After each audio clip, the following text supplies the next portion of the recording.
Diyan. Thank you. Thank you po sa lahat. And now, a message from her father.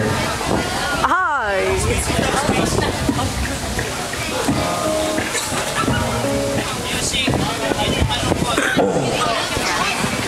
Before anything, I also like to English yun.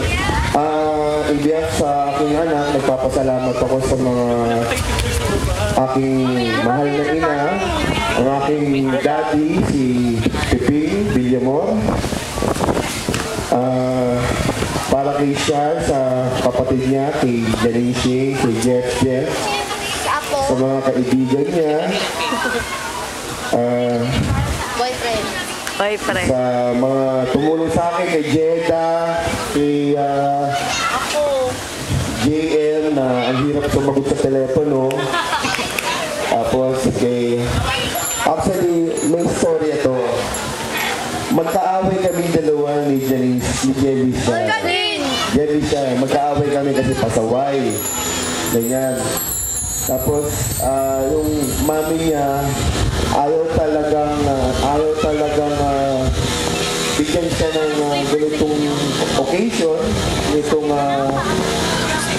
ganitong party. Pero, niligawan ko yung mami niya. Sabi ko, si Janice, hindi nakasubok ng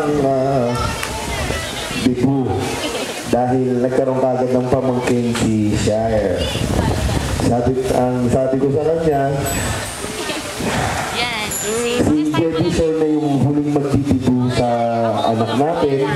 Ang susunod na, pakasalin na. Ayun. Pero sa tingin ko naman kay Jedi Sir, kahit maraming naging boyfriend ko, mukhang matatagalan pa. Masyadong matinik eh. Anong mga nasa pinagmanahan. Anyway, Yelisha, happy birthday sa'yo. Tulad nung sinabi ko sa'yo kanina, hindi ako nangangako pero lahat gagawin ko para maging one family tayo. Again, Yelisha, happy birthday sa'yo. Happy tayo dyan, ha?